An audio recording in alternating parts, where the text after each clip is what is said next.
बोल बस की वीडियोस देखने के लिए बोल बस का यूट्यूब चैनल सब्सक्राइब कीजिए और हाँ, बेल आइकन को क्लिक करना मत भूलिएगा।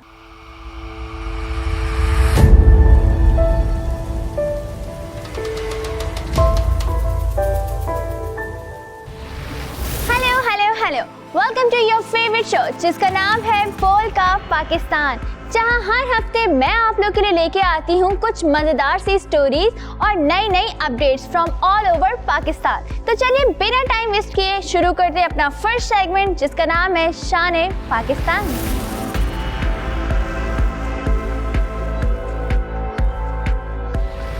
आज मैं बात करने जा रही हूँ ट्रांसजेंडर्स की। जैसे कि आप सब जानते हैं कि ट्रांसजेंडर्स को मजाक और तनकीद का निशाना बनाया जाता है। सो आज मैं आपकी मुलाकात करवाऊंगी डॉक्टर सारा गिल से। उनसे हम जानेंगे कि सारा से डॉक्टर सारा गिल का सफ़र उनका कैसा रहा। आइए जानते हैं।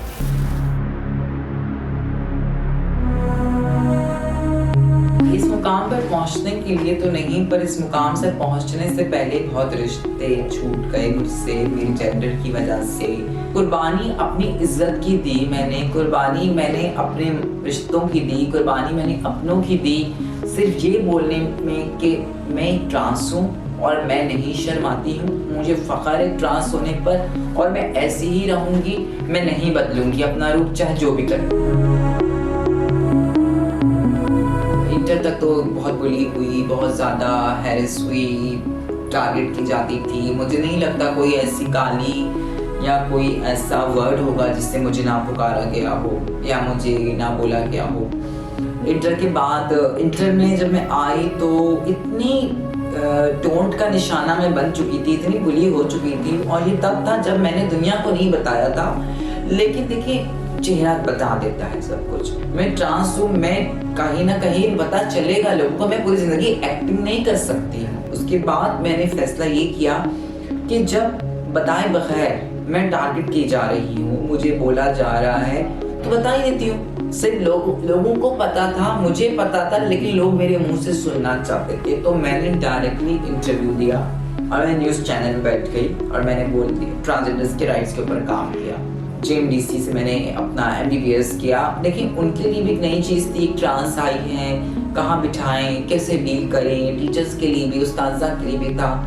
लेकिन जितनी उनकी कैपेसिटी थी, और उनकी कैपेसिटी बहुत अच्छी थी, उन्होंने मुझे बहुत फैसिलिटेट किया। हाँ, स्टूडेंट्स की जो बैच थे शुरू में, उन्होंने इशू किए ग्रुप में नहीं ऐड करना और टारगेट करना कि नहीं ये ऐसी है, ये वैसी, हम स्क्वाड नहीं करेंगे या ये नहीं करेंगे। मुझे क्लासेस का पता नहीं चलता था तो मैं गैप्स ले लेती, पूरा साल छोड़ देती कि नहीं ये क्लास अच्छी, क्या पता नेक्स्ट ईयर अच्छा है। तो इत्तेफाक से जो मेरा फाइनल ईयर का क्लासमेट थे वो इतने अच्छे थे कि उन्होंने मुझे महसूस ही नहीं होने दिया कि मैं ट्रांस हूँ, और मैंने बहुत सुकून से अपनी पढ़ाई की। तो मैं कहती हूँ कि अगर मुझे यही चीज़, यही क्लासमेट्स पहले मिलते तो पाकिस्तान की पहली ट्रांस डॉक्टर पहले आ चुकी होती। डांस एक आर्ट है, मैं हर जगह ये बात बोलती हूँ और मैं उसकी रिस्पेक्ट करती हूँ। और मैं रिस्पेक्ट इसलिए भी करती हूँ कि देखिए मैंने जो डिग्री हासिल की ना, वो किसी ने पैसे नहीं दी, मैंने डांस करके हासिल की। मैंने नाची हूँ रात में और पढ़ी हूँ, तब जाकर मुझे डिग्री मिली। और मुझे कोई शर्म नहीं है क्योंकि हमें घर से निकाल दिया जाता है, हमारे साथ बहुत कुछ होता है। लेकिन डांस एक आर्ट है और मैं उसको बुरा नहीं कह रही, मैं सिर्फ ये बात कहती हूँ कि मुझे नहीं नाचना था, मुझे पढ़ना था और मैं नाची हूँ पढ़ने के लिए। लोग कहते हैं, अभी किसी ने कमेंट्स करते हैं कि नहीं यहाँ पर बैतुलमाल है, यहाँ पर ये है, यहाँ पर वो है। अरे हमें एंटर नहीं होने देते हैं।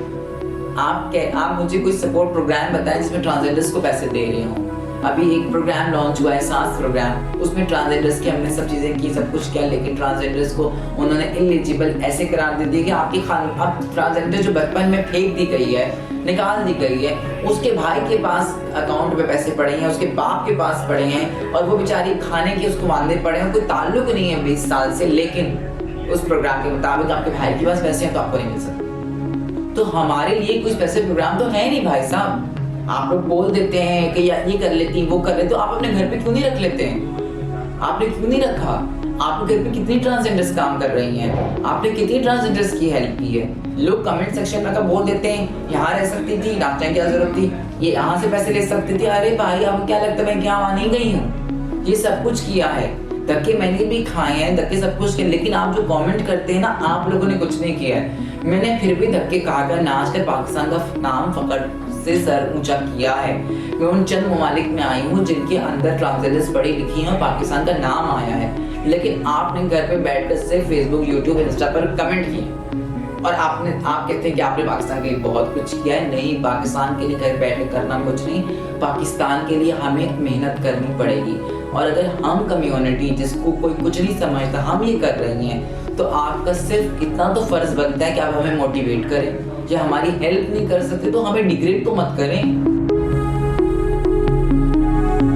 मैं ट्रांस हूँ तो मुझे कम्युनिटी को थोड़ी बोलना था, उनके लिए तो मैं कम्युनिटी किरण हूँ, वो मुझे मलाला यूसुफजई और हमारी बेनज़ीर बोलते हैं। उनके लिए तो मैं ऐसी चीज आई हूँ कि जो शायद कुछ कर पाए। मैं इसलिए बोल रही हूँ कि देखिए, मुझ जैसी ना 1000 सारा होंगी, लेकिन वो माशरे के डर से, माशरे की तनकीद से, कत्ल हो जाने के डर से, ऑनर किलिंग के डर से, हैरेसमेंट के डर से, रेप के डर से, इस के डर से कि आप थर्ड जेंडर के, वो सामने नहीं आ रही। मैं पहली से वो सारा हूँ जिसने बोला कर लो मेरे साथ जो करना है, मैं सामने हूँ, मैं मानती हूँ, मैं ट्रांस हूँ, जो करते हो कर लो। लेकिन ऐसा नहीं है कि मैं पहली आई हूँ, बहुत सी हैं जो डरी भी घर पे हैं, सहमी भी। तो ये मकसद सिर्फ जो मीडिया में सामने आने का वो यही है, उनको बताने का कि पढ़ाई वो जरिया है जिससे आप अपनी कोई भी इज्जत जो लोगों ने बिला वजह हमसे छीनी, आप वापस ले सकते हैं। हम भी उतने ही असासा हैं इस मुल्क के जितना कि एक मर्द और एक औरत है, और हम भी वो सब काम कर सकते हैं और हमें उसी तरह देखना चाहिए। तो सिंध का हम प्रोटेक्शन बिल बना रहे हैं जो कि बिल्कुल फाइनल ड्राफ्ट वर्जन में है और हम बहुत जल्दी पेश करने वाले हैं। और ये सिलसिला अभी से नहीं, 2010 से शुरू हुआ है। 2010 में मैंने बिंदिया राना के साथ मिलकर सिंध हाई कोर्ट में केस किया था शहरियत पाने का, कि ख्वाजा सराम को शनाख्ती कार्ड दिए जाएं, और अल्लाह का बहुत शुक्र है हम वो केस जीती। लेकिन देखिए, इम्प्लीमेंटेशन की जहाँ तक बात आती है तो ऐलान हो जाते हैं, लेकिन ग्रास रूट लेवल पर इम्प्लीमेंटेशन लैकिंग है हर चीज़ की। सिंध गवर्नमेंट बहुत प्रोग्रेसिव है, चाहे आप बल्दियाती इलेक्शन ले लें, चाहे 0.4% जॉब कोटा ले लें, तो बट हमारे आला वज़ीरा वो कर रहे थे कि जो ग्रास रूट लेवल की कम्युनिटी है ना, वो सेंसिटाइज इतनी नहीं है, तो वो इम्प्लीमेंटेशन का इशू। अब नादरा से आपने NIC तो दे दिया, लेकिन आपने ये नहीं सोचा कि उसकी डिफाइन नहीं किया कि उसकी क्या प्रॉज एंड कॉन्स होंगी। ठीक है, ये बहुत लास्ट सीट हमने पहले दे दी। अब मैं इंटरनेशनल ट्रैवलर हूँ, कितनी कंट्रीज ऐसी जहाँ पर ट्रांसजेंडर का कॉलम ही नहीं है। दुबई के अंदर हमें निकाल दिया जाता है, रिपोर्ट कर दिया जाता है। हमारे हज और उम्रा का सीन, काफ़ी ऐसी चीज़ें हैं जो कि अभी डिफाइन नहीं है। तो इवन मैं पढ़ी लिखी विजिबल ट्रांस हूँ, मैं ट्रैवल कैसे करूँगी, मेरी डिग्रीज का क्या होगा। अब देखिए, इतना लंबा प्रोसेस है हर चीज़ का।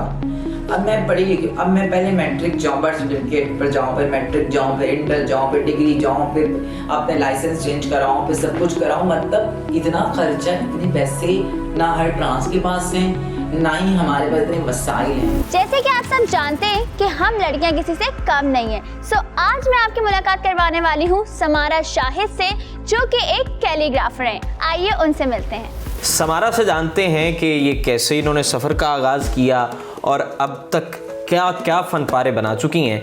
तो समारा, सबसे पहले बहुत शुक्रिया आपके वक्त का, आपने कीमती वक्त हमें दिया। मुझे ये बताइए कि कब आपने अपने सफ़र का आगाज़ किया और मज़ीद आगे कहाँ तक जाने का इरादा है?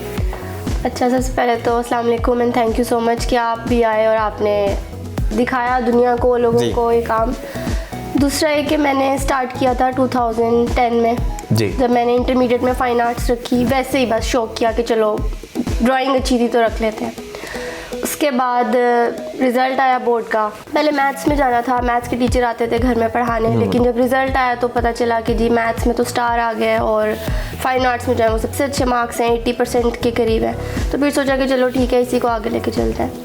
फिर जब BFA स्टार्ट किया, बैचलर्स जो 4 ईयर डिग्री प्रोग्राम होता है, तो उसमें यह था कि फिर सोचा कि अच्छा मेजर क्या रखा जाए, क्योंकि मेजर सब्जेक्ट होता है फाइन आर्ट्स में भी, जैसे पेंटिंग हो गया, स्कल्पचर हो गया, कैलीग्राफी हो गया। तो उसमें फिर मैंने 2012 में मेजर जो है वो कैलीग्राफी ऑप्ट किया। बिल्कुल।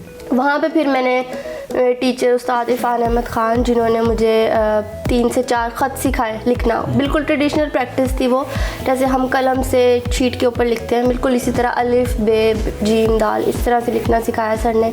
3 से 4 फ़ॉन्ट सिखा दिए। फिर उसके बाद जो है वो सर शिबली मेरे थीसिस सुपरवाइज़र थे, उनके साथ फिर मैंने जो है ना रिसर्च की, और फिर मेरा ये बर्तनों और चादरें और कैनवास और ये वाला काम शुरू हुआ। अच्छा समारा, कहा जाता है कि कुछ चीज़ें होती हैं इंसान का शौक़, जी, तो ये आपका शौक़ आपका जो है वो यूँ समझ लीजिए कि कहते हैं कि कारोबार भी बन जाता है, तो ये शौक़ कारोबार बना फिर? बिल्कुल बना, और बहुत अच्छा चल रहा है अल्हम्दुलिल्लाह। और ऐसा है कि बिज़नेस में आपको पता है अप्स एंड डाउन आते रहते हैं, चीज़ें, तो मेरा भी यही है कि जब सेल होती हैं तो ये पेंटिंग्स या कैलीग्राफी तो ऐसा होता है कि एकदम से बहुत सारी हो जाती हैं, फिर थोड़ा सा ब्रेक आ जाता है, लेकिन यह कि उस ब्रेक में मैं फिर नया काम प्रोड्यूस करती रहती हूँ। सही। और फिर ये चलता रहता है, मज़ीद जो है वो जिद्दत आती रहती है। बिल्कुल। अब तक का आपका सबसे खूबसूरत जो फ़न पारा, आप जिसकी मोहब्बत में मुब्तला हो गई हूँ, बार बार देखती हूँ कि भाई ये मेरे हाथों की सबसे अच्छी तख्लीक है जी, उसका को जिक्र कीजिए। एक तवा मैंने बनाया था, तवा, तो वो मुझे बहुत पसंद था। उसके ऊपर जो लिखाई थी वो सुल्स फॉन्ट था, और वो बिल्कुल देखने में कुछ कुरानी का याद लग रही थी, लेकिन वो नहीं थी डेफिनेटली। बल्कि उसका ये भी था कि जब मैंने उसको कटवाया, मशीन से कटिंग हुई थी उसकी, और उसके बाद जब मैं तवे वाले के पास गई बाज़ार में, और मैंने उससे कहा कि भाई इसको थोड़ा सा ना प्रेस करना है आपने, ताकि तवे की शेप आ जाए, और उसको मैंने हैंडल लगवाना था। तो वो बंदा मुझे देख के कहता है कि मैडम ये आयतल कुर्सी लिखी हुई है, मैं आपको फ्री में कर दूँगा।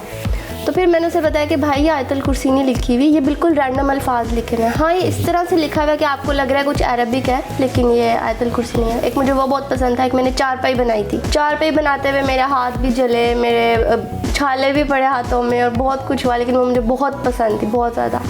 और उसके अलावा एक मैंने मनी क्वीन बनाई थी, जो डमी हम बाज़ारों में देखते हैं, एक वो मुझे बहुत पसंद थी। अच्छा, अभी ये आपने जो अपने इस गोद में ये रखा हुआ है, ये क्या चीज़ है और इस पे ये क्या आपने काम किया हुआ, इसके बारे में भी कुछ बताइए। ये एक ट्रे है जो कि अक्सर मिठाई वालों के पास हम देखते हैं, इसमें वो बर्फ़ी और इस तरह की चीज़ें उन्होंने रखी हुई होती हैं। तो बिल्कुल एक रैंडम ट्रे थी जो मैंने बाज़ार से ही ख़रीदी। उसके बाद मैंने इसके ऊपर, ये आपको सुल्स में नज़र आ रहा होगा, सुल्स फॉन्ट में, तो मैंने अरबिक में कैलीग्राफी की, और बिल्कुल रैंडम वर्ड्स थे, मतलब काफ वाओ मीम अलिफ जीम वाओ नून, इस तरह से ना उनको मैंने लिखा। फिर उसकी कटिंग करवाई, फिर उसको फिनिशिंग के अभी प्रोसेस में है, ये इसकी फिनिशिंग होगी कुछ, और उसके बाद जो है इसकी पॉलिशिंग होगी, और फिर ये फाइनल डिस्प्ले में जाएगा। ये जो चंद हथियार भी आपने पकड़े हुए हैं, हमने देखा ये आगे पीछे, ये तो बमुश्किल मर्द भी जो इसमें ट्रेंड हों वही इन्हें चलाना जानते हैं, तो आपने कैसे इन्हें सीखा, इन पे कैसे अपना हाथ दुरुस्त किया?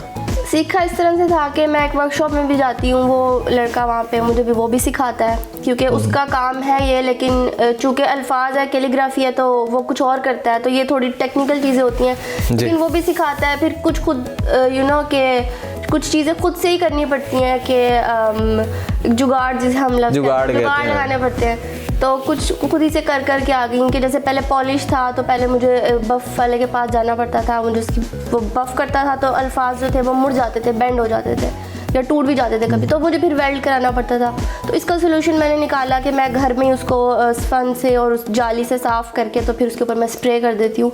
तो इस तरह से चीज़ें नहीं, जुगाड़ घर में लगा लिया, निकलते रहते हैं जी। अच्छा जी, अभी बहुत सी चीज़ें यहाँ पे बिखरी पड़ी हैं, कुछ रंग पड़े हैं, कुछ ये और भी ये कैंची थोड़ी टोका शोका, ये जो भी इसमें जो कुछ भी इस्तेमाल होता है, कुछ इन चीज़ों का भी जिक्र कीजिए। अच्छा, कि रंगों का क्या किरदार है और बाकी दूसरे आलात हैं उनका क्या किरदार है? रंगों का ज़्यादातर आपको इंक्स नज़र आएंगी यहाँ पे, या फिर एक्रेलिक पेंट्स नज़र आएंगे। तो जो मैं कैनवस के ऊपर काम करती हूँ, जैसे आपके पीछे भी लगा हुआ है, ये मैं इंक्स के साथ करती हूँ, ठीक है, डायरेक्ट कलम के साथ और इंक। और ये कैनवसेस हैं, ये मोस्टली मैं खुद ही बना लेती हूँ। मैं एक फ्रेम ले लेती हूँ लकड़ी के मिलते हैं, उनको जोड़ के आपस में एक फैब्रिक मिलता है, उसे हम कैनवस कहते हैं, वो उसके ऊपर स्ट्रेच कर देती हूँ। फिर उसके ऊपर थोड़ी सी हम ये वाइट सी लेयर्स लगाते हैं, और फिर उसके ऊपर हम कैलीग्राफी कर लेते हैं, ताकि वो कलम स्मूथली चले, क्योंकि खुरदुरा कपड़ा होता है तो कलम आसानी से नहीं चल पाता। बिल्कुल।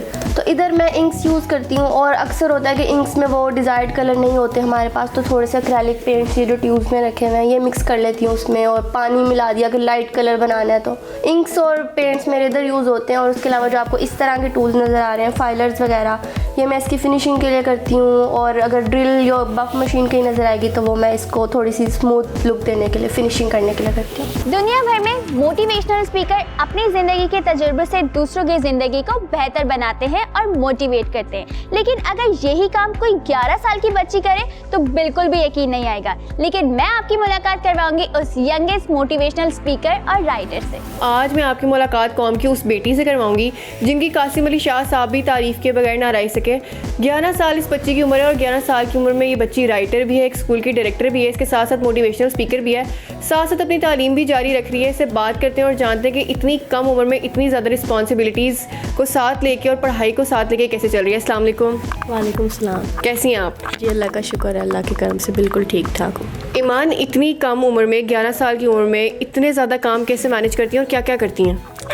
यह है कि मतलब मैंने अपना एक टाइम टेबल बनाया हुआ है जिसकी हेल्प से मैं उसे मैनेज करती हूँ। यानी कब मैंने सुबह उठना है, कब स्कूल जाना है, कब स्टडी करनी है, कब वीडियोस बनानी है, कब अपने भाई के साथ खेलना है, कब एडिटिंग करनी है, कब ग्राफिक डिज़ाइनिंग करनी है। और उसका भी एक टाइम है ना कि कब मैंने टीचर्स को लेक्चर देना है, कब स्टूडेंट्स को लेक्चर देना है। ये तमाम काम मैं टाइम टेबल की ही हेल्प से मैनेज करती हूँ। तो इतने सारे काम इकट्ठे डेली बेसिस पे रोज़ाना, इस सब के लिए आपने टाइम निकालना होता है कि आपने एडिटिंग भी करनी है, अपनी वीडियो को कंटेंट भी बनाना है, अपना चैनल भी चलाना है। जी बिल्कुल, क्योंकि उस टाइम टेबल पे अगर आप टाइम टेबल बनाते हैं और उस पर अमल नहीं करते तो फिर क्या फ़ायदा। लेकिन मेरी पूरी ये कोशिश होती है कि मैं उस पर पूरी तरह से अमल करूँ, फिर ही वो सारे काम मैनेज होते हैं, वरना ये बहुत मुश्किल है। अच्छा ईमान, आपने एक बुक लिखना शुरू की हुई है, उस बुक का कंटेंट क्या? और किताब लिखना एक बहुत बड़ी चीज़ है, हम इतनी कम उम्र के बच्चों से एक्सपेक्ट नहीं किया जाता है कि वो इतनी कम उम्र में कोई किताब भी लिखेंगे। तो क्या कंटेंट है उसका? वो किताब बच्चों के लिए है, बड़ों के लिए, किसके लिए? वो किताब है वालिदैन के लिए कि वो किस तरह से अपने बच्चों की तरबियत अच्छी कर सकते हैं, क्योंकि ये बच्चे जो हैं इन्होंने ही आगे लेके चलना है, इन्होंने ही मुख्तलिफ फील्ड्स में जाना है। और जब उनकी तरबियत अच्छी होगी तो ऑब्वियसली ये तमाम तर निज़ाम अच्छा चलेगा। तो इसलिए मैंने वालिदैन को बताया कि अपने बच्चों में क्या क्या खूबियाँ पैदा करनी है, किस तरह उनमें एतमाद पैदा करना है, किस तरह उन्होंने सारी चीज़ें पैदा करनी है। और इंशाल्लाह वो किताब अनकरीब पब्लिश होगी, तो फिर आप देख लीजिएगा इंशाल्लाह। अच्छा, इतनी कम उम्र में आप टीचर्स को लेक्चर भी देती हैं, एक स्कूल की डायरेक्टर भी हैं। स्कूल के बारे में थोड़ा सा बताएं और टीचर्स को किस तरह के लेक्चर देती हैं कि स्टूडेंट्स को कैसे लेके चलना है, उनकी ग्रूमिंग कैसे करनी है? जी, मैं स्कूल की डायरेक्टर हूँ, प्रिंसिपल तो मेरे पापा हैं, पर यह है कि मैं साथ साथ आप कह लें एडमिशन करना या रीचेकिंग करना, ये काम करती हूँ। और बाकी जहाँ तक बात है टीचर्स को लेक्चर देने की, तो वो ये है कि एक स्टूडेंट की हैसियत से जब मैंने खुद महसूस किया है कि जब टीचर्स बच्चों को कोई काम कहती हैं तो वो बच्चे किस तरह से उस चीज़ को एक्सपेक्ट करते हैं, किस तरह उन्हें क्या फ़ील होता है जब टीचर उन्हें डांटती है, जब टीचर उन्हें अप्रिशिएट करती है तब उन्हें क्या फ़ील होता है, उन्हें अच्छा लगता है, उन्हें बुरा लगता है। तो जो चीज़ मैंने महसूस की और जो मैंने पढ़ा, जो मेरे पापा ने मुझे नॉलेज दिया, उस तमाम चीज़ों के ज़रिए, उस तमाम चीज़ों को समझते हुए फिर मैं टीचर्स को लेक्चर देती हूँ कि आपने किस तरह, किस चीज़ में बच्चे खुश होते हैं, किस चीज़ में बच्चे उदास होते हैं, तो क्या ऐसे काम किए जाएं कि आप बच्चों को अच्छे तरीके से लेके चलें, किस तरह बच्चों की नफ्सियात को समझें। अच्छा, टीचर्स का और आपका एज डिफरेंस भी काफ़ी ज़्यादा होता होगा, बहुत छोटी और टीचर्स बड़ी होती होंगी, तो कभी हेजिटेशन नहीं फ़ील हुई उनसे बात करते हुए, उनको समझाते हुए, लेक्चर देते हुए? नहीं, देखें, अगर जो कुछ मैंने सीखा या जो कुछ आप कह लें आपको आता है तो आप वो अगर दूसरों को बताते हैं तो इसमें किस किस्म की हेजिटेशन है? उसमें तो आपको ना तो इसमें आपको एक अच्छा लगता है कि आप अपना जो आपको चीज़ आती है, जो आपको पता है, वो आप दूसरों को बता रहे हैं और ये सदका जारिया है, ये अच्छी बात है। तो नहीं, ऐसा कभी नहीं हुआ। अच्छा ईमान, बहुत से लोगों को भी, बच्चों को स्पेशली इस उम्र के ये कॉन्सेप्ट ही नहीं पता कि मोटिवेशनल स्पीकर क्या होता है। आप अभी खुद मोटिवेशनल स्पीकर और कासिम अली शाह साहब ने खुद आपको काफ़ी ज़्यादा अप्रिसिएशन भी दी, तो कौन होते हैं मोटिवेशनल स्पीकर, इनकी क्या रिस्पॉन्सिबिलिटी है, क्या करते हैं ये? अच्छा, मैं पहले आपको बताऊं कि मैं मोटिवेशनल स्पीकर कम इंस्पिरेशनल स्पीकर ज़्यादा हूं। अच्छा, जो आपने पूछा कि क्योंकि आप देखें कि मुझे बहुत सारी ऐसी कॉल्स आती हैं, इंस्टाग्राम पे मुझे मैसेजेस आते हैं कि आपको देख के हमारे बच्चे इंस्पायर हुए हैं, तो उस हिसाब से मैंने आपको बताया। आप मोटिवेशनल स्पीकर की बात कर रही हैं, तो एक मोटिवेशनल स्पीकर मेरी नज़र में एक ऐसा शख्स होता है जो कि आपके सामने एक बंदा बैठा और आप उस बंदे के अंदर के टैलेंट को बाहर निकालते हैं, आप उसे बताते हैं कि आप अपने आप को डिस्कवर करो, आपके अंदर क्या खूबियाँ हैं, क्या सलाहियतें हैं, क्या आप कर सकते हो। और आप कह लें कि कोई बंदा डिप्रेस्ड है, उसे इस बारे में बताना, उसकी हेल्प करना, उसकी रहनुमाई करना, ये तमाम तर चीज़ें होती है मोटिवेशनल स्पीकर की, जो वो दूसरे बंदे को मोटिवेट करता है और बंदे को जगा के रख देता है कि वो अपनी लाइफ में कुछ कर सकता है, उसके लिए कुछ भी इम्पॉसिबल नहीं है। ईमान, इस एज के बच्चों को डिप्रेशन के बारे में, एंग्जाइटी के बारे में इतना नहीं पता चलता, क्योंकि जब इंसान वक्त के साथ साथ बड़ा होता है तो उसके ऊपर मुश्किलें आती हैं, तो उसे पता चलता है एज के साथ साथ एक्सपीरियंस होता है कि डिप्रेशन क्या है, एंग्जाइटी क्या है। 11 साल की उम्र में आप लोगों को ये सब चीज़ें भी बता रही हो कि डिप्रेशन और एंग्जाइटी को ओवरकम कैसे करते हैं, तो ख़ुद आपको कहाँ से मोटिवेशन मिलती है और आप किस तरह से देखते हो डिप्रेशन और एंग्जाइटी को आजकल की सोसाइटी में? अच्छा देखिए, मुझे मोटिवेशन सबसे ज़्यादा तो मुझे अपने पापा से मोटिवेशन मिलती है कि उन्होंने ही, आप कहें तो उन्होंने ही मेरा हौसला बुलंद किया कि मैं कर सकती हूँ, मैं दूसरों को स्पीचेस दे सकती हूँ, उन्हें मोटिवेट करने की कोशिश कर सकती हूँ। और बाकी बात है कि मुझे कैसे पता चलता है, तो ये चीज़ है कि मैंने, जो मेरे पापा ने मुझे नॉलेज दी, जो मैंने बुक्स पढ़ी, जो कुछ मैंने सीखा समझा, वो मैं दूसरों को बताने की कोशिश करती हूँ। और मैं डिप्रेशन को, एंग्जाइटी को जिस तरह से देखती हूँ, वो ये चीज़ है कि हम लोग डिप्रेशन में क्यों जाते हैं, ज़्यादातर उसकी वजह ये होती है कि हम लोग फ़ारिग बैठे रहते हैं, फुर्सत में कह लें कि जब हम लोग फ़ारिग रहते हैं ना, तो हमारे जहन में ऐसी ऐसी सोचें आती हैं, या तो हमें माजी के वाक़यात याद आते हैं, हाल का डिप्रेशन होता है। तो मेरी नज़र में अगर हम लोग उस डिप्रेशन को ख़त्म करना चाहते हैं तो हमें ख़ुद को मसरूफ़ रखना पड़ेगा, ख़ुद को उस फुर्सत से, मतलब ये है कि अच्छे कामों में, वो काम जो आपको कुछ फ़ायदा भी दे रहे हैं, उन कामों में आपको ख़ुद को मसरूफ़ रखना होगा। बोल के पाकिस्तान का सिलसिला आगे बढ़ाने से पहले मैं यहाँ लूँगी एक short commercial break. We will be right back.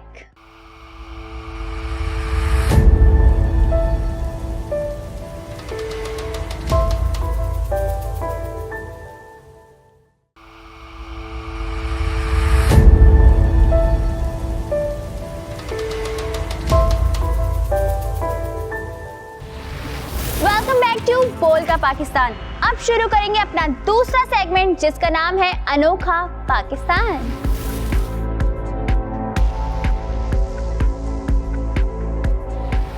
तो नाज़रीन, rent a car, rent a house, rent a bike तो आप लोगों ने सुनी होगी, लेकिन क्या आपने रेंटा ब्रदर सर्विस सुनी है?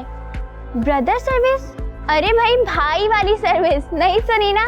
तो आइए वो एजाद भी देख ही लेते हैं आज। अस्सलाम वालेकुम, मैं हूं आपकी मेज़बान सोबिया कुतुब और आप देख रहे हैं बोल नेटवर्क। आइए किश्वर बाकिर से जानते हैं कि रेंटा ब्रो के पीछे क्या कॉन्सेप्ट था। एक्चुअली ये कोई प्री प्लान इनिशिएटिव नहीं है। हम इस रिसर्च करते हैं अपने इस यूनिवर्सिटी लाइफ में। तो वहाँ पर मैं एक मरतबा रिसर्च के लिए टॉपिक सेलेक्ट कर रहा था, तो मुझे बहुत क्यूरियोसिटी थी हमेशा से कि आइसोलेशन में लोग क्यों बैठते हैं, जैसे सूफिया बैठ जाते हैं या हमारे रसूल सल्लल्लाहु अलैहि वसल्लम ही गारे हिला में बैठा करते थे। और भी बहुत से मज़ाहिब में तर्के दुनिया का कॉन्सेप्ट है, हमारे यहाँ इतिकाफ़ में ही बैठा जाता है। तो मैं इस पर रिसर्च करना चाह रहा था कि लोग तन्हाई में क्यों बैठते हैं, दुनिया से अलग थलग क्यों बैठते हैं, उससे उन्हें क्या हासिल होता है। तो वो उनको इनलाइटनमेंट हासिल होती है, विजडम हासिल होता है, वो एक अलग चीज़ है। लेकिन क्योंकि हम रिसर्च में नेगेटिव पॉइंट्स पर भी रिसर्च करते हैं, तो जब मैं नेगेटिव एस्पेक्ट ऑफ आइसोलेशन पर रिसर्च कर रहा था तो एक डॉक्यूमेंट्री मेरी नज़र से गुजरी हिकिकोमोरीज़ के नाम से, जो जापान में एक कॉन्सेप्ट है।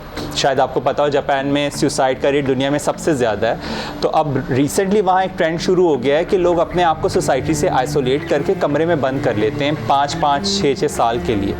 और उनको यही होता है कि हम सोसाइटी में मिंगल अप नहीं करेंगे, क्योंकि कुछ एक्सपेक्टेशंस होती हैं शायद उनको, सोसाइटी को उनसे, जिस पे वो पूरा नहीं उतर सकते, तो वो अपने आप को फिर अलूफ कर देते हैं फ्रॉम सोसाइटी।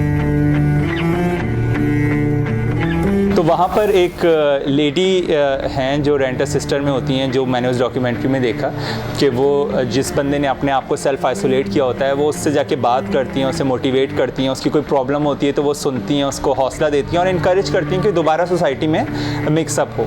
तो जब ये चीज़ मैंने देखी तो मैंने कहा कि why shouldn't I launch rent a brother here, क्योंकि ज़ाहिर है मैं मेल था।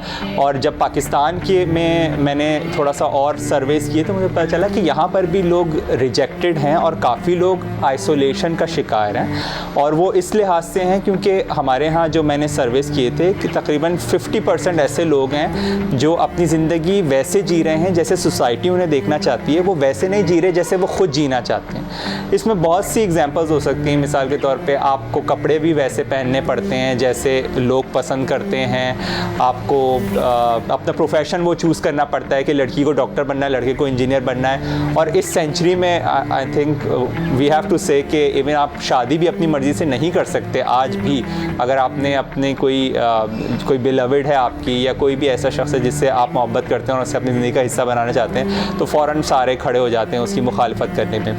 तो ज़ाहिर सी बात है ये बेसिक ह्यूमन राइट्स हैं कि बंदा अपनी मर्ज़ी से कपड़े पहने, अपने मर्ज़ी के प्रोफेशन को चूज़ करे, अपनी मर्ज़ी का लाइफ पार्टनर चूज़ करे। लेकिन जब वो ये नहीं करता और मुखालफत होती है तो वो अगेन वो एक रिजेक्शन फ़ील करता है और ये कि उसको धुतकारा जा रहा है। इसी तरह और भी एक तर्ज से, क्योंकि अब तो हमें काफ़ी एक्सपीरियंस हो गया है, बहुत सी एहसास महरूमियाँ भी हैं हमारी सोसाइटी में और एहसास कमतरी का लोग शिकार हो जाते हैं। फॉर एग्ज़ाम्पल अगेन कोई लड़की जो है वो खूबसूरत नहीं है जिसकी वजह से उसका रिश्ता नहीं हो पा रहा और छोटी बहनों के रिश्ते आ रहे हैं, तो अगेन वो जो है एक एहसास महरूमी, एहसास तन्हाई का शिकार हो जाती है। फिर वो अपने आप को समझती है कि शायद मैं इस लायक ही नहीं हूँ कि सोसाइटी मुझे एक्सेप्ट ही नहीं कर रही, तो वो अपने आप को अलग अलग रखना शुरू कर देती है। या अगर लड़का है तो करेगा, लड़कों से उनकी करियर्स वाइज बहुत एक्सपेक्टेशंस होती हैं कि भाई इतना इन्वेस्ट किया है बच्चे के ऊपर तो अब उसे जॉब ज़रूर मिलनी चाहिए और एक्सपेक्टेशंस के मुताबिक मिलनी चाहिए। अगर नहीं मिली तो वो घर वाले उसे ताने मार रहे हैं और दोस्त जो वेल ऑफ हैं, जॉब कर रहे हैं, वो भी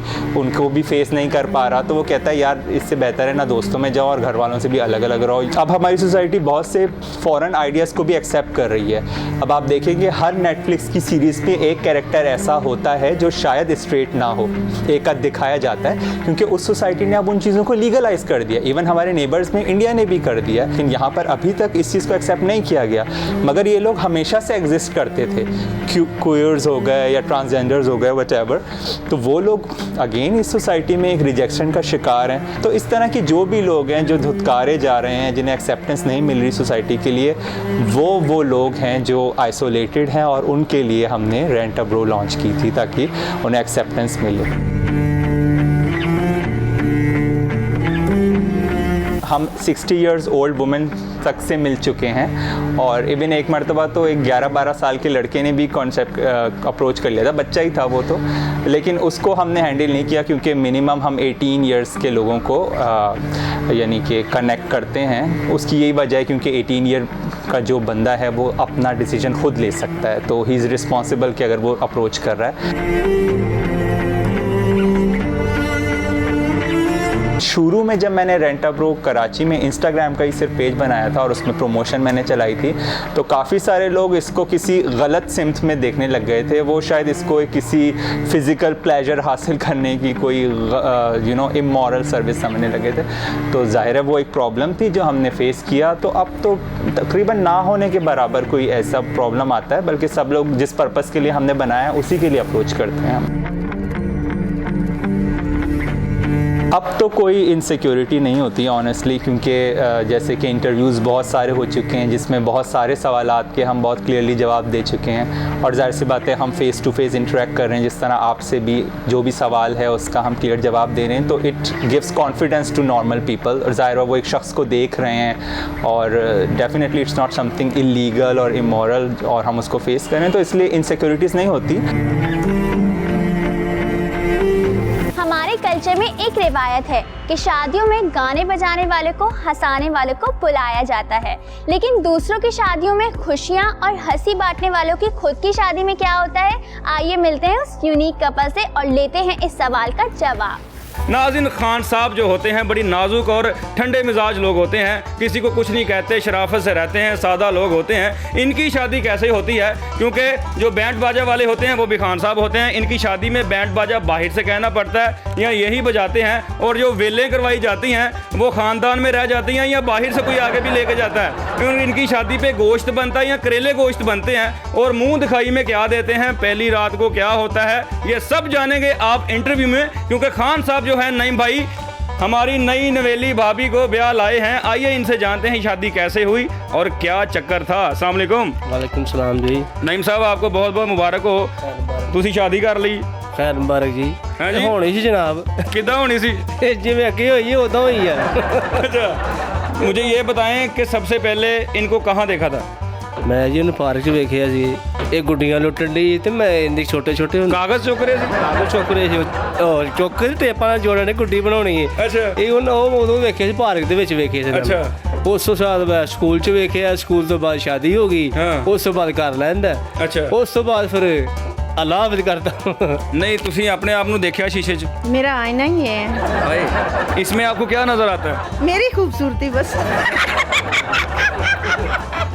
मुझे ये बताएं, जब आपने इनको देखा तो पहला लफ्ज क्या निकला था? मैं तो डर गई। रात आई ना तो मैंने ऊपर से देखा तो मैं क्या बाहर कितने साया हो गया, सारियां चीज़ें इकट्ठियां हो गई।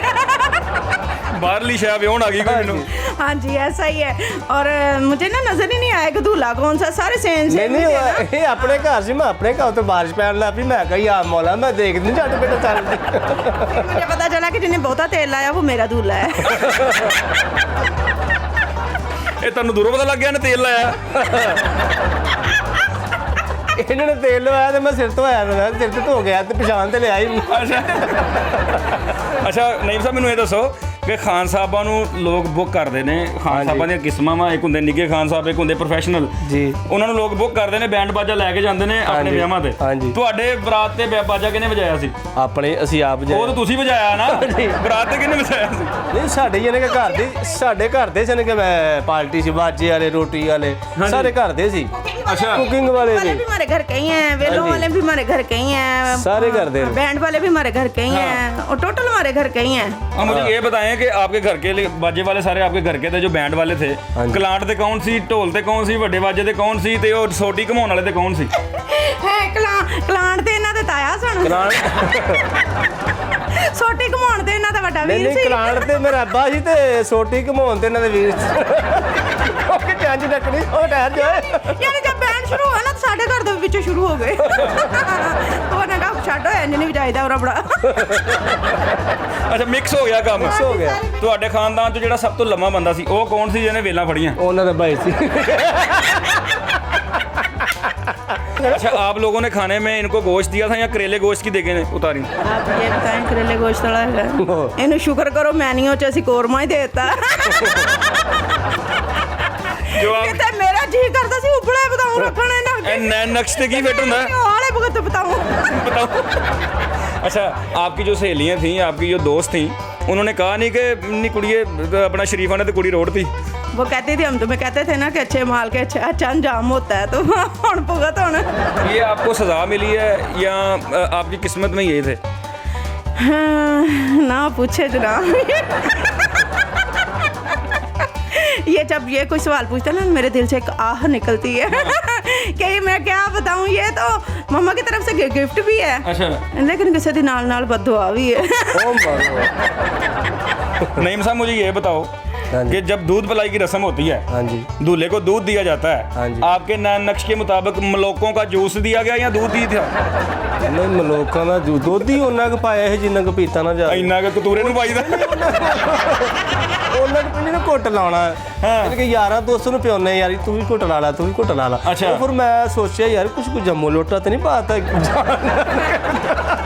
ਕਿਤੇ ਬੜਾ ਮੋਸ਼ਨ ਨਾ ਲੱਗ ਜਾਏ, ਪਰੇਸ਼ਾਨ ਹੋ ਇਹ ਦੱਸੋ ਕਿ ਦੁੱਧ ਪਲਾਈ ਦੇ ਪੈਸੇ ਤੁਸੀਂ ਕਿੰਨੇ ਦਿੱਤੇ? ਇਹਨਾਂ ਨੇ ਡਿਮਾਂਡ ਕਿੰਨੀ ਕੀਤੀ ਸੀ ਸਾਲੀਆਂ ਤੁਹਾਡੀਆਂ ਨੇ? ਸਿਰਫ ਦੀ ਡਿਮਾਂਡ ਨੂੰ ਦਿੱਤੀ 500 ਰੁਪਇਆ। ਅੱਛਾ। ਜ਼ਿਆਦਾ ਨਹੀਂ। ਅੱਛਾ। 2000 ਮੰਗਦੀ, ਮੈਂ ਜ਼ੀਰੋ ਕਰ ਲਓ। ਅੱਛਾ। ਵਾਹ ਵਾਹ ਵਾਹ ਵਾਹ ਵਾਹ ਵਾਹ 2000 ਮੰਗਦੀ ਸੀ, ਮੈਂ ਕਿਹਾ ਜ਼ੀਰੋ ਕਰ ਲਓ। ਕੀ कहने? ਫਿਰ ਕਿੰਨੇ ਦੀ ਡੀਲ ਮੁੱਕੀ? ਡੀਲ ਫਿਰ ਮੁੱਕੀ 300 ਤੇ ਆ ਗਏ। ਮੈਂ 300 ਲੈ ਲਓ। ਅੱਛਾ। ਤੁਸੀਂ ਰੋ ਨਾ ਪੈਣਾ, 300 ਲੈ ਜਾਓ। 300 ਹੀ ਲੈ ਤਾਂ ਨੇ ਖਲਿਆ ਭਰਾਵਾ ਸਾਬਣ ਨਾਲ ਮੂੰਹ ਧੋਲੇ ਤੇ ਲੈ ਕੇ। ਅੱਛਾ ਦੁੱਧ ਪਲਾਈ ਹੋ ਗਈ, ਗਿਫਟ ਵੀ ਆਏ ਹੋਣੇ ਆ? ਹਾਂਜੀ। ਗਿਫਟ ਦਾ ਵੀ ਕੋਈ ਸ਼ੁਗਲੀ ਜਿਹਾ ਗਿਫਟ ਨਹੀਂ ਨਿਕਲਿਆ? ਨਹੀਂ ਜੀ ਮੈਨੂੰ ਗਿਫਟ ਦਿੱਤਾ ਸੀ? सारे जितने भी गिफ्ट खोले थे ना मैं, किसी च लैक्स, किसी च रक्सोना, हाँ जी वो ਇਹਦੇ ਵਾਸਤੇ ਨਾ ਆਂਦੇ किसी च काला साबन। यानी कि मुंह धो गए ही अगे तो नहाना फनी यही था कि सब ने ना पता नहीं इनसे स्मेल आई थी, किसी को परफ्यूम, और परफ्यूम ज्यादा थे। अच्छा। बोल के पाकिस्तान का सफर अभी जारी है, लेकिन यहाँ मैं लूंगी एक छोटा सा ब्रेक। मिलते हैं एक छोटी सी ब्रेक के बाद।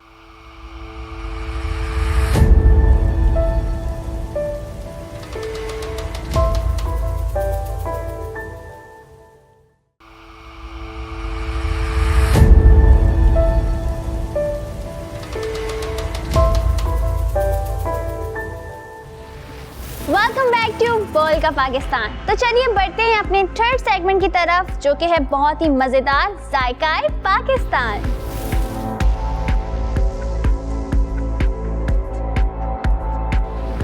खाने का नाम सुनते ही लाहौर की फूड स्ट्रीट जहन में आ जाती होगी, लेकिन अब कराची वालों को लाहौर जाने की जरूरत नहीं है, क्योंकि मैं आपको लेके चल रही हूँ बंस रोड फूड स्ट्रीट। तो आइए बंस रोड फूड स्ट्रीट का सर्वे करते हैं। Hello people, this is me Ramsha Sajid and you are watching Bol बस। तो आज मैं मौजूद हूँ एक शानदार सी और मजेदार सी जगह पर। पीछे आप देख रहे हैं, अभी मैं मौजूद हूँ बंस रोड पर, और यहाँ पर मैंने सुना है कि खाना बहुत सस्ता है और वैरायटी बेशुमार है खाने की। तो मेरे पास है 1000 रुपए और मैं आज खाने वाली हूँ बंस रोड से 1000 रुपए में क्या क्या, इसके लिए आपको पूरा ब्लॉग देखना पड़ेगा। तो आइए।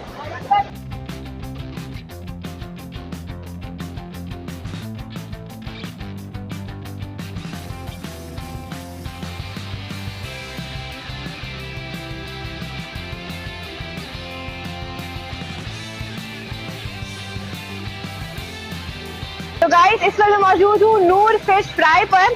तो इनसे पता करते हैं कि इनकी फिश के प्राइस क्या है और इनके पास कौन कौन सी फिश जो है वो अवेलेबल है।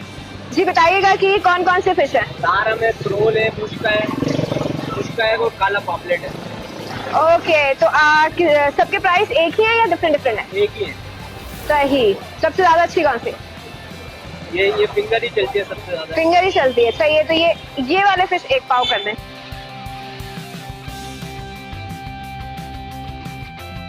तो यूजुअली इनकी फिश जो है वो मसाला लगकर रेडी थी, अब इन्होंने इसको ऑयल में डालकर फ्राई करना शुरू कर दिया है। देखने में तो बहुत मजेदार लग रही है, खा के पता लगेगा कि कैसी है।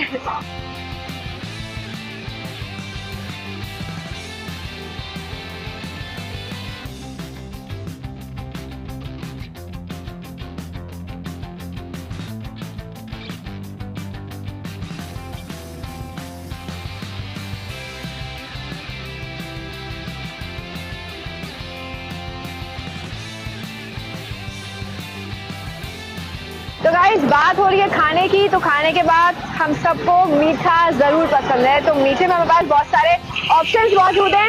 लेट्स सी कि किसके क्या प्राइस है और हमारे बजट में आते भी हैं या नहीं आते। जी सर, बताइएगा कि क्या क्या चीज मौजूद है। क्या इस तरफ भी 230 रुपए पाओ, शादी रबी 200 रुपए पाओ, 100 रुपए पाओ, 180 रुपए पाओ। डिस्काउंट नहीं होगा कुछ? डिस्काउंट के साथ। अच्छा, अगर हमें लबे शीरी चाहिए तो कितने की मिलेगी? ये 90 रुपए की मिलेगी। 1 प्लेट है, हमें पैक चाहिए। तो दैट्स वेरी ग्रेट। खा के बताएंगे कि इनकी लबेशीरी कैसी है। अल फैज रबड़ी हाउस आए और इनकी रबड़ी जरूर ट्राई करें। बंस रोड की एक बहुत ही मशहूर जगह जो 1961 से यहाँ के कबाब जो वहीद हाउस कबाब बना रहे हैं और लोगों को खिला रहे हैं।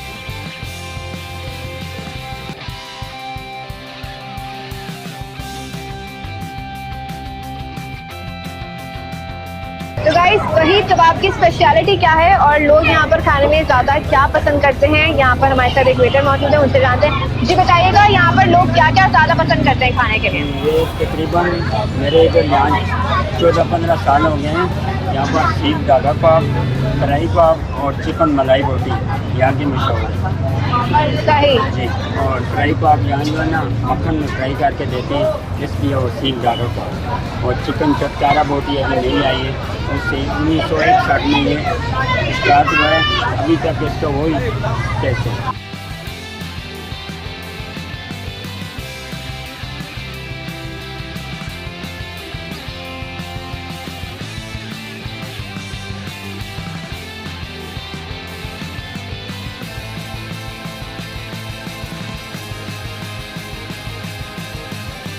तो गाइस, वही कबाब खाने काफी सारे लोग हैं हमारे साथ आए हुए, उनके भी रिव्यू जानते हैं कि यहाँ के खाने के बारे में उनके क्या रिव्यूज हैं। तो आइए।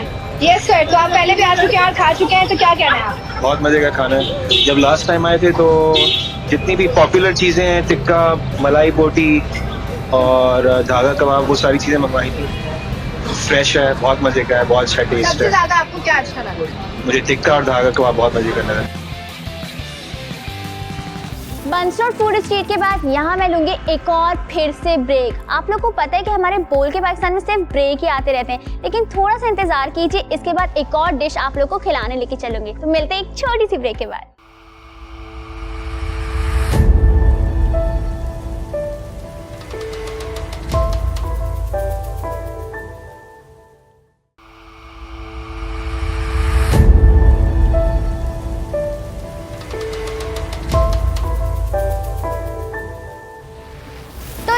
जैसे कि आप सब जानते हैं कि आजकल की यंग जनरेशन जो है वो रात भर जागती है और सुबह नाश्ता किए बगैर सोती नहीं है। तो आज मैं आप लोगों को लेके चल रही हूँ कराची के मशहूर पाए खिलाने, जिसके लिए सुबह 6 बजे से लाइनें लग जाती हैं। ऐसी क्या अनोखी बातें, आइए चल के जानते हैं। जनाब इस वक्त मैं एक कोरंगी नंबर 4 पे मौजूद हूँ और यहाँ पर है नोमी पाया चना। और जनाब ये ऐसा पाया है कि अगर आपने आने में देर की तो आपको अगले दिन का इंतज़ार करना पड़ेगा। जनाब कहा जाता है कि अगर आपने पाए तमीज़ से खाए हैं तो ये बदतमीज़ी की अलामत है। वेल जनाब आपको दिखाएंगे आज यहाँ पर कि इस पाए में क्या ऐसा जादू है कि कराची से लोग दूर दराज से यहाँ पर पाए खाने आते हैं। इनके पाए में क्या ऐसी क्वालिटी है ये आपको दिखाएंगे, लोगों से बात करेंगे। तो आइए मेरे साथ। वेल जनाब तो इस वक्त हमारे साथ अब्दुल गफ्फार साहब मौजूद हैं। अल्लाह पाक ने इनके हाथ में ऐसा जायका दिया है कि कराची से नहीं बल्कि दूर दूर से लोग इनके हाथ का जायके की वजह से यहाँ पर आ रहे हैं। और आप देख सकते हैं कि पूरा बड़ा वाला पतीला ख़त्म होने को, इधर एक दफ़ा पतीला दिखा दें, पूरा पतीला ख़त्म होने को है, एंड चल रहा है। और गफ्फार भाई से बात करते हैं कि पाए में ऐसी क्या चीज़ मिलाते हैं कि ज़बरदस्त पाए होते हैं। अस्सलाम वालेकुम सर। वालेकुम अस्सलाम। और भाई कैसे हैं? अल्हम्दुलिल्लाह शुक्र अल्लाह। ये बताइए पहले तो कितने सालों से आप ये काम कर रहे हैं? ये 2007 से कर रहे हैं। 2007 से कर रहे हैं। 50 के छोले बांध दूं आपको? ये बताइए पाए में ऐसी क्या बात है कि जो लोग आ रहे हैं और दूर दराज से खींच कर आ रहे हैं? पाए में हम मिलावट नहीं करते। मिलावट क्या नहीं करते? कुछ भी नहीं मिलाते, सिर्फ खालिस पाए हो। अच्छा रोज से कितने पाए होते हैं ये बताइए? 20 पाए। 20 पाए जी। जनाब ये 20 पाए ऐसे हैं कि झट से आए और फट से खत्म हो गए। अच्छा गफ्फार भाई ये बताइए साथ साथ इसके अलावा और क्या क्या चीज़ें होगा इसमें शुमार होता है ये बताइए जी? इसमें और क्या क्या चीज़ें शामिल हैं पाए के साथ? सिर्फ पाया। सिर्फ किस चीज़ के पाए होते हैं? भैंस के। अच्छा कोई और कहाँ से लोग आते हैं ये भी बता दें आप खुद से। लोग माशाल्लाह दूर दूर से आते हैं। जैसे कि? जैसा कि लांडी कुरंगी हो गया, किसी के मेहमान है new Karachi, Sarjani town, Orangi town, वहाँ भी लोग ले जाते हैं। अच्छा आपने अपने पाई की टाइमिंग सुबह 6 बजे से क्यों रखी हुई? लाइक बहुत सारे लोग 7 बजे लगाते हैं, 8 बजे लगाते हैं। शुरू में लगाया था मैंने सुबह 7 बजे। सुबह 7 से लेकर शाम को 4 बजे तक कुछ नहीं बिकता था। लोग आते थे, ढक्कन हटाते थे, चले जाते थे। तो 1.5 साल तक यही कहानी रही। मैं 1.5 साल तक नफसियाती हो गया था क्योंकि काम चल के नहीं रहा था। लोग बोलते हैं सुबह सुबह कौन खाता है सालन। मैं खुद भी यही कहता था कौन खाता है सालन।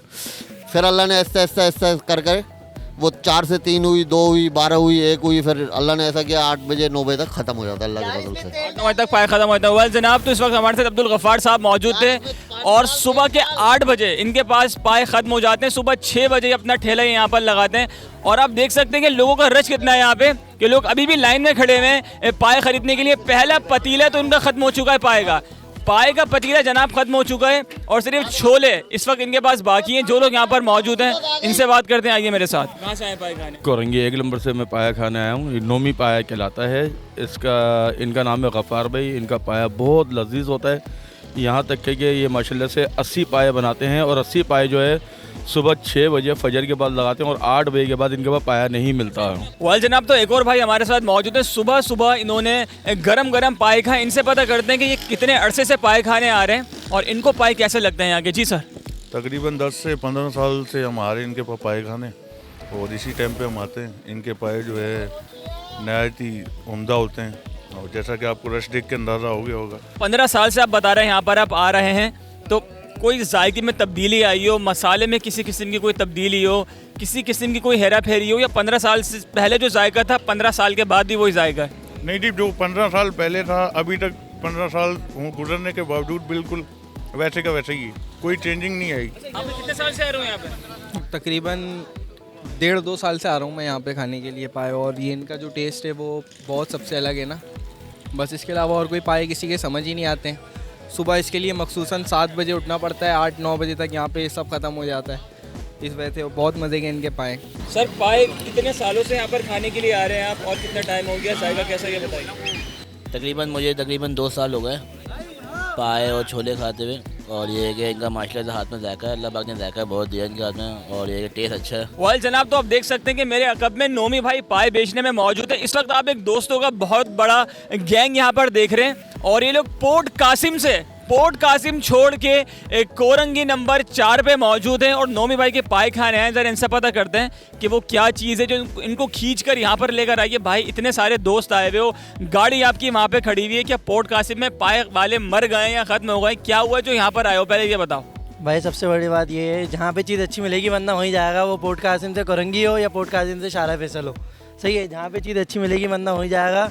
आपने भी खाए हैं और हमने भी खाए हैं, बहुत ज़्यादा लजीज हैं और एक तो लजीज भी हैं और ऊपर से डिस्काउंटेड भी बहुत हैं, रेट भी बहुत अच्छे हैं। कितने दोस्त आए हो आप लोग? हम लोग 15 लड़के हैं, हमने अपनी एक हाईएस्ट करी है, फिर उससे हम भाई ज़रा इनकी एक दफ़ा हाईएस्ट दिखाते हैं जनाब।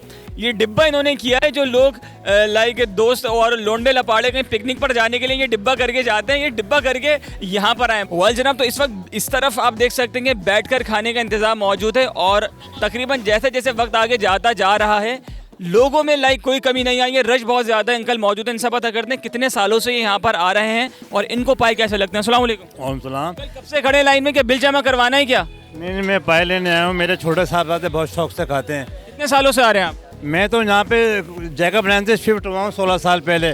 मैं यहाँ से गुजर रहा था, ताली रोड पे काम करता था, तो यहाँ पे मैंने रश लगा हुआ देखा, मैं निकल के आगे, मैंने वाला कोई एक्सीडेंट हो गया शायद। मैं जब घूम के आया ना वापस, तो मैंने क्या है बोला यहाँ चने और पाए भी गिरे, तो फिर मैंने एक दफ़ा यहाँ से लेके गया तो मैं फिर इनका जो शहदाई हो गया हूँ, समझे, बड़ा जायका होता है। मतलब मोहब्बत हो गई आपको? हाँ, मोहब्बत हो गया। पाए सिर्फ आपके बेटे को पसंद है, आपको भी पसंद है? मुझे भी पसंद है, मेरी फैमिली को भी पसंद है। बच्चे उससे घर में जब आती है ना तो मैं यहीं से छोले पाए वाए लेके जाता हूँ। वाल जनाब, तो जब तक पाए खाते में हाथ ना सने, उंगलियां ना आप सालन में डुबो लें, जब तक पाए खाने में मज़ा नहीं आता। जब भी तो कहा जाता है कि अगर आपने पाए तमीज़ से खाए तो आपने बदतमीज़ी की। अंकल क्या कर रहे हैं आप यहाँ पे, ये बताइए, ऑर्डर क्या किया है? मैंने पाए का ऑर्डर किया है। मैं तकरीबन 4 साल से आ रहा हूँ इधर। 4 साल से आ रहे हैं आप? तो एक हफ्ता हो जाता, मुझे पाए नहीं मिलते, मैं लेट हो जाता हूँ। मतलब एक हफ्ता हो जाता है पाए नहीं मिलते? 7:30-8 बजे ख़त्म हो जाते हैं। अच्छा ये बताइए कि इनके पाए का जो जायका है वो 4 साल पहले भी बिल्कुल वैसा ही था जैसे अभी भी है? सेम जायका है, जायके में कोई फ़र्क नहीं है और क्वालिटी भी अच्छी है। सर कौन से थाने से हैं और कितने अरसे से पाए खाने आ रहे हैं बताइए? मैं जनाब अली अवामी थाने से हूँ और यहाँ तकरीबन 5वीं-6वीं मरतबा आया हूँ मैं। सबसे बड़ी बात ये, एक तो टेस्ट इनका बहुत अच्छा है और दूसरा सफाई सुथराई का खास ख्याल रखते हैं। वेल जनाब, तो आपने देखा नोमी पाया। अगर आप कराची के या पाकिस्तान के किसी भी कोने में रहते हैं तो आप कोरंगी नंबर 4 पे आइए और ये वाला पाया एक दफ़ा लाजमी चेक कीजिए। मैं समझूंगा कि अगर आपने अपनी ज़िंदगी में ये पाया नहीं खाया तो कुछ भी नहीं खाया। बोल के पाकिस्तान की आज की एपिसोड यहाँ पर ख़त्म होती है। उम्मीद है कि आप लोग को बहुत ज़्यादा पसंद आई होगी। हमारे YouTube चैनल पे अपना फीडबैक ज़रूर दीजिएगा। मिलने आऊँगी अपनी नेक्स्ट एपिसोड के साथ नेक्स्ट वीक। तब तक अपना ख्याल रखें। अल्लाह हाफिज़।